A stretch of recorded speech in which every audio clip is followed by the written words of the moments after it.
All right, today we're going to be looking at a Honda Fourtrax 250. I'm going to be doing a complete overview of this machine, and we're going to do an oil change on it, and then we're going to go through and I'm going to show you a couple of common issues, one of them being the rear end, the rear differential with the axle. I'm going to show you how to dismantle that and reinstall a new one.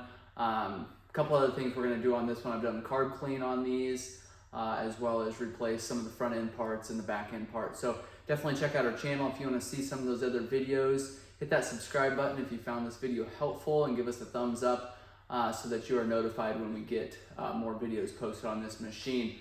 I'm going to take you all the way around this four-wheeler. I'm going to show you several of the major wear problems, some of the common areas that things go wrong, and I'm going to show you again how to service this machine. So you're going to have to use your imagination on this one, as some of the fenders, some of the panels are completely gone. We're missing a battery. We've got quite a bit of work to do this machine. So stick with us, and we'll show you around this four-wheeler.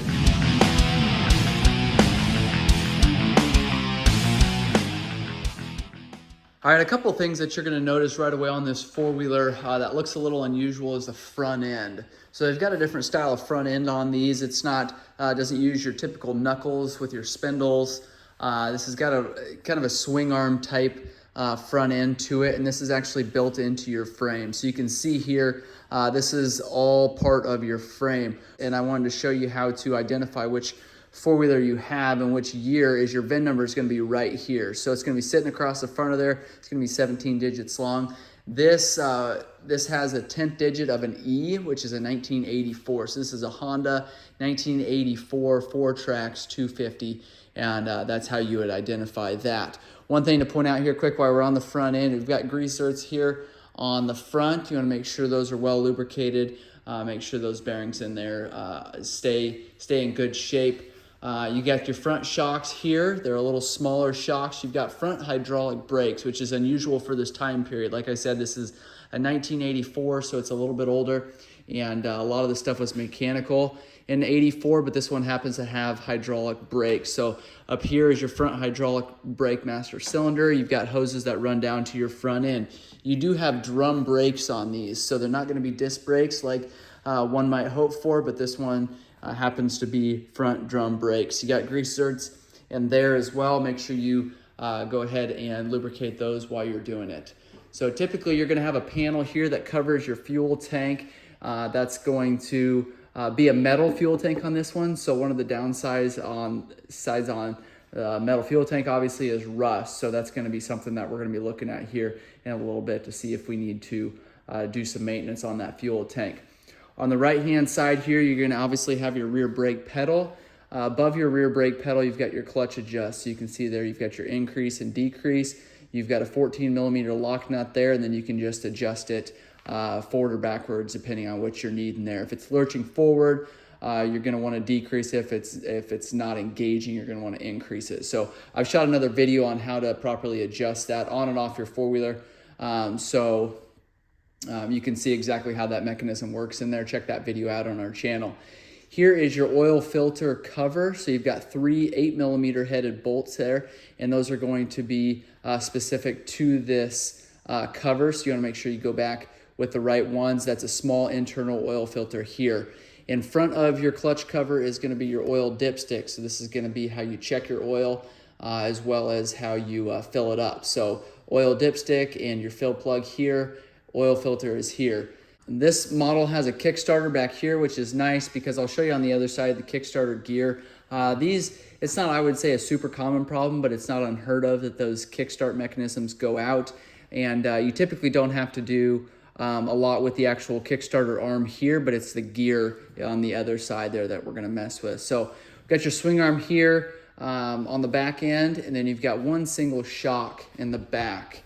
And you've got a solid axle. Now, I mentioned earlier in the introduction to this video, this is a fairly common problem on these, is this rear differential. So what happens is, and I would say actually more importantly is the rear axle that is the problem. So the differential is all part of, the axle slides through the differential there, and what ends up happening is that axle starts wearing, that differential starts wearing, those hubs start wearing, all those splines in there seem to weaken, and then you end up having to replace that. I would say it's not quite as common on this model as it is the 300s, the Fourtrax 300s, which I've shot countless videos on. Those rear ends are notorious for going out. So make sure you check out those videos if you've got a question on those. But this isn't as common on this rear end, but they are, I would say I have seen a number of those. You've got your rear drum brakes back here. Here's your adjuster here. On this particular model, it happens to be that the bottom cable adjusts at the foot brake. So what I just came from on the right-hand side there, the right foot brake, this is how you adjust that, spin that wing nut there. The top one goes up to the left-hand handlebar, and this one typically is a common problem to go bad because this cable's so long, you get any moisture in there at all, it ends up rusting in that cable, and that cable stops working. So it's not unheard of for this to be kinked or broken, but it's something that you should definitely replace if you're going to take it out trail riding. Again, rear drum brakes on this one. You've got a drain plug back here. If you ever end up going through water or it's been sitting out in the rain for a little while, you want to take and pull that. I believe that's a 17mm plug. That's going to drain any water that's in there. Now, if you do have water in there, especially if it's been sitting for any amount of time at all, you want to take and actually pull that brake drum off so you can let that dry out completely. Otherwise, you're going to have some rust in there and you're going to cause some issues. I'm going around to the left-hand side of the four-wheeler. Over here, imagine there being a battery here. You've got your positive and your negative wire there. That's going to run down. Your voltage regulator is here. You've got your stator magneto plugs that are here. Then you've got your wire that's going to go down to your starter that's going to sit here. Now this starter is obviously off at this point, as well as a carburetor. We've shot videos on rebuilding and replacing carburetors on this model, so make sure you check those out. Starter goes into here. There's going to be a couple idler gears in here that connects up to your magneto, your one-way gear, and here your starter clutch. So it's fairly common for these to go out. You pull these four 8mm head bolts here, and this cover comes off. You can replace those idler gears here. There's an idler gear that goes all the way back to your one-way starter gear that sits behind your magneto, and I'll show you that gear when we get into this engine a little bit farther, but just know that that's going to be in here behind your stator, which is this wire here, goes down into this housing. If you're finding top dead center to check valves, this is the two plugs that you'll use for that. So you've got your sight window here, and you've got your engine turnover right here. It's, I think, going to be a 19mm bolt going to your crank to turn that engine over to find top dead center. Just above this stator cover here is going to be your fuel shutoff. You've got your on position, your off position, and reserve. So again, we don't have carburetor on there now, so we're going to want to have this fuel petcock in the off position. If we were to turn it on, it's going to dump out fuel, so we're not going to do that. But you want this knob, you can see there, and yours may have worn off, but you can see there you've got an arrow. So you're actually going to take and point this knob down, so this arrow is going to be facing down to put it in reserve. Off is pretty obvious, on is pretty obvious. So reserve, you got just a little bit more in your fuel tank. That's going to be if you're out on the trails and just need to go a little bit farther. So behind your fuel petcock is going to be your ignition coil, and that's here. This is your cap, and when you're servicing your four-wheeler, you want to make sure you replace that spark plug. So going back together then, you want to make sure that cap is pressed on and stays in good shape there. Your tie rods here, right in front of your engine, are going to be here. There's going to be a couple places you can adjust those. You're going to have to loosen lock nut here and here, as well as on this side, this piece and that piece. So both of those are going to have to be loosened to make any adjustment at all on those tie rods. Going up to your handlebars now. Like I said, we've got a metal gas tank on here, so we've got a cap. You want to make sure that your knob that's typically on this cap, this one is broken off, you want to make sure that's in the on position. If you turn it to the off position, that is actually going to shut fuel off going, shut air off going into that fuel tank. You need to have that fuel tank breathing for your four-wheeler to run. So if your four-wheeler dies, it typically will start up if it's been sitting for a little bit of time, but if you were to take and turn that knob off and run it down the road, a tenth of a mile, your four-wheeler is going to die. Make sure and check that knob right there. Make sure it's in the on position. Imagine an ignition switch here. That's where that would be, just a one switch from off to on. Your neutral light should come on. When you put it in reverse, your reverse light should come on.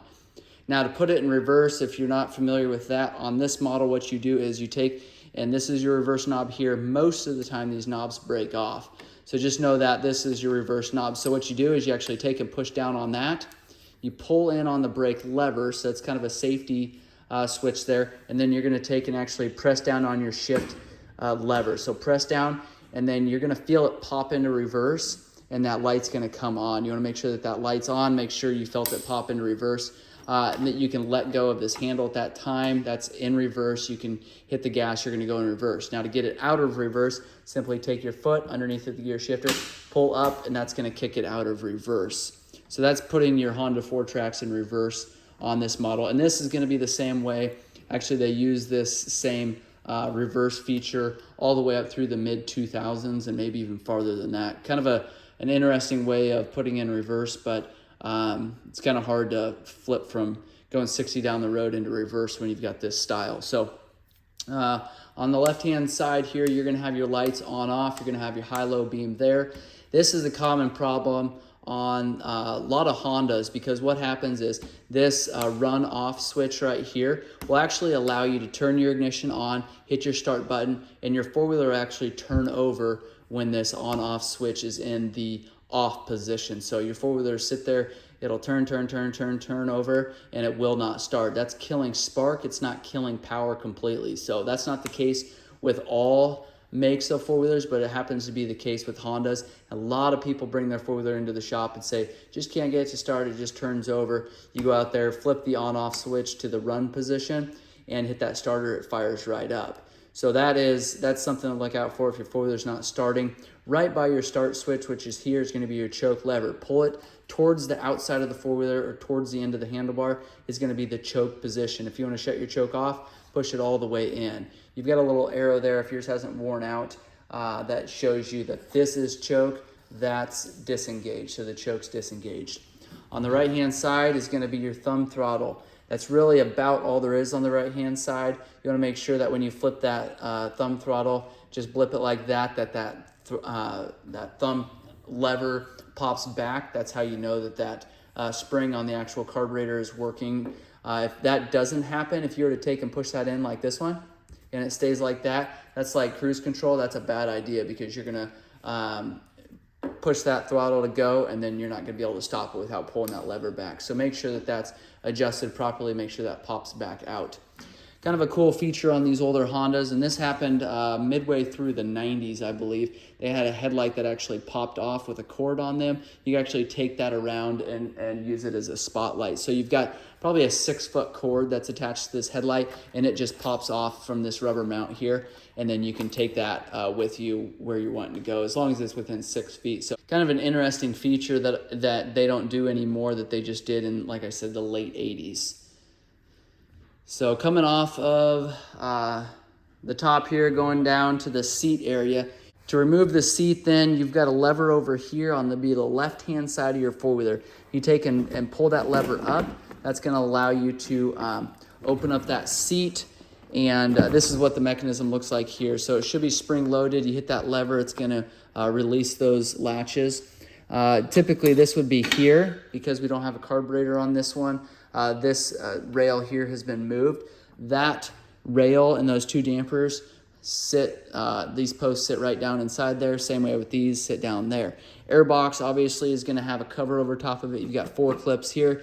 You want to make sure you clean or replace that air filter every time you service your four-wheeler. You've got your throttle cable that's coming in here. Again, carburetor's off, so this has been disconnected, but that's what your throttle cable looks like. If you need to replace that, you don't actually have to remove fuel tank or the carburetor to replace it. Same way with the choke cable, which is here. You've got your choke cap, you've got your plunger here, and you've got your spring and your cable sitting underneath of there. So that is some of the carburetor components. Obviously, left-hand side here, you've got your gear shifter, and it typically says underneath of here how many speed it is. I believe this one's 5. That one's covered with dirt and debris, so not totally sure, but I believe all of these are 5 speeds. To adjust the valves on this model, like I said, you've got your window here. That is going to be how you turn your motor over to find top dead center. This cap here is going to tell you when you're on top dead center, so take a look through there. Your caps to adjust the valves are going to be here. That's going to be two 10mm headed bolts, and then you've got one that, if you can see, is right there. So another one, two 10mm bolts to pull that cap there. I can show you how to adjust those valves if I haven't made a video on that already. I believe that's everything on this Honda Fourtrax 250. If you got questions or comments, make sure and leave those in the comment section below. If you found this video helpful, again, give us a thumbs up. Helps us create more content and helps you guys figure out, diagnose some of your own issues without having to take your four-wheeler to the shop. I appreciate you guys watching. Thanks again.